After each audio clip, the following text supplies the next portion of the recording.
বাড়িতে মাছ মাংস না থাকলে এই রেসিপি রান্না করে পরিবারের সবাইকে চমকে দিতে পারেন, না বললে কেউ বুঝতেই পারবে না এটা কি রান্না। তাহলে পুরো ভিডিওটি দেখার অনুরোধ রইল। বাই দ্য ওয়ে, আমি বিলকিস, আপনারা দেখছেন বিলকিস কিচেন ব্লগ। আজকের রেসিপিতে থাকছে মুগ ও মসুর ডাল দিয়ে ডিম রান্না। এই রেসিপিটি তৈরি করার জন্য আমি প্রথমেই 100 গ্রাম মুগ ডাল, 100 গ্রাম মসুরির ডাল ও 3টি ডিম নিয়ে নিয়েছি। আপনারা যে কোনো একটি ডাল দিয়েও করতে পারেন, কিন্তু 2টা ডাল দিয়ে রান্না করলে টেস্টটা অন্যরকম আসবে। প্রথমে ডাল ভাজার জন্য চুলায় প্যান বসিয়ে দিয়েছি। গরম হলেই মুগ ডালটা আগে ভেজে নেব, হালকা করে, খুব বেশি ভাজবো না, মাঝামাঝিতে ভাজবো। ভেজে এখানে আবার মসুরির ডালটাও একটু ভেজে নেব। একই সাথে মসুরির ডাল মুগ ডাল হালকা করে ভেজে নেব।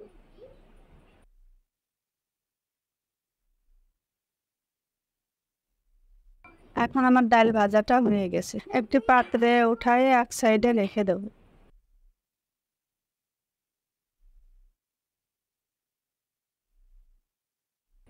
এরপর আমি 1 টেবিল চামচ গোটা জিরা ও ধনিয়া ভেজে নেব। এর সাথে একটি মরিচও ভেজে নেব। এটা হালকা ভেজে নেব। আমার ভাজা হয়ে গেছে, এখন আমি উঠাই নেব। এখন ডিম ভাজার জন্য একটি পাত্র নেব, নিয়ে একে একে সব ডিমগুলো ভেঙে নেব।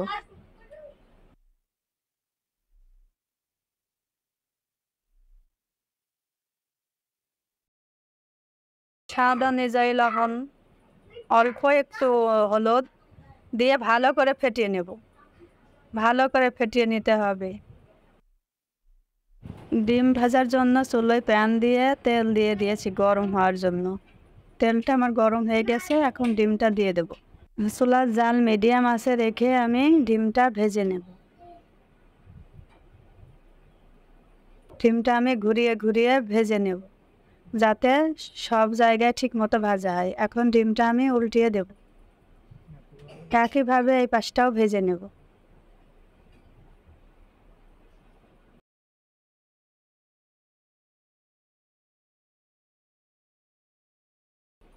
এখন আমি ডিমটা ছোট ছোট করে কেটে নেব।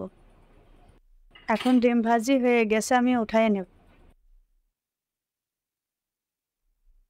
এখন একই তেলে পেঁয়াজ ভেজে নেব। পেঁয়াজটা অল্প করে ভেজে নেব।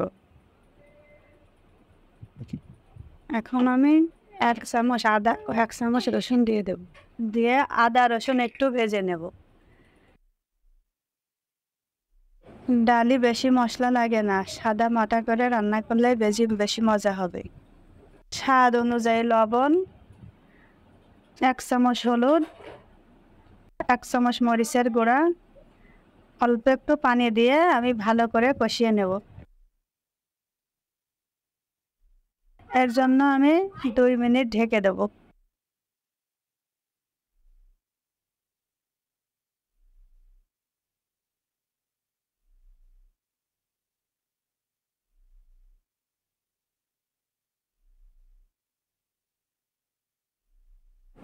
দুই মিনিট পর মশলা থেকে তেল ছেড়ে দিয়েছে।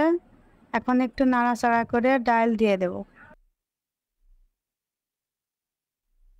ভেজে রাখা ডালগুলো আমি আগেই ধুয়ে রেখেছি, এখন দিয়ে দেব। এখন ডালগুলো ভালো করে মশলার সাথে মিক্স করে নিতে হবে।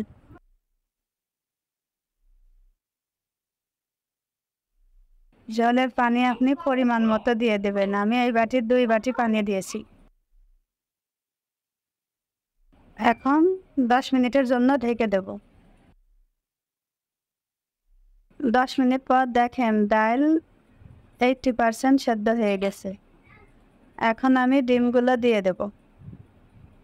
আমার এই টিপস ফলো করলে আপনারা এভাবে রান্না করতে পারবেন। একটু নাড়াচাড়া করে 5 মিনিটের জন্য ঢেকে দেব। 5 মিনিটে আমার রান্না কমপ্লিট হয়ে যাবে। মাঝে মধ্যে নাড়াচাড়া করে দেব। 5 মিনিট পর এই যে রান্না কিন্তু হয়ে গেছে। এখন আমি 1 টেবিল চামচ ঘি দিয়ে দেব। ঘি দিয়ে ভালো করে মিশিয়ে দেব।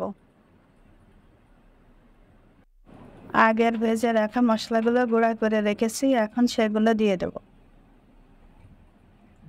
দিয়ে ভালো করে মিশিয়ে দেব।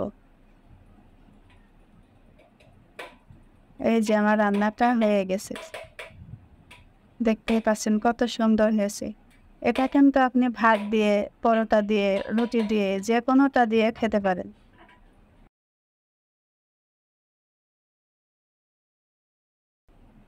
এখন আমি চুলা থেকে নামিয়ে আপনাদের সার্ভ করে দেখাবো। দেখেন দেখতে কত লোভনীয় হয়েছে, খেতেও এমন মজা হবে। আমার এই রেসিপিটি যদি আপনাদের ভালো লাগে তাহলে লাইক দিন, কেমন হয়েছে কমেন্ট করে জানায়েন এবং সাবস্ক্রাইব করে আমার পাশেই থাকেন নতুন নতুন ভিডিও দেখার জন্য। আজ এখানে শেষ করছি। আল্লাহ হাফেজ।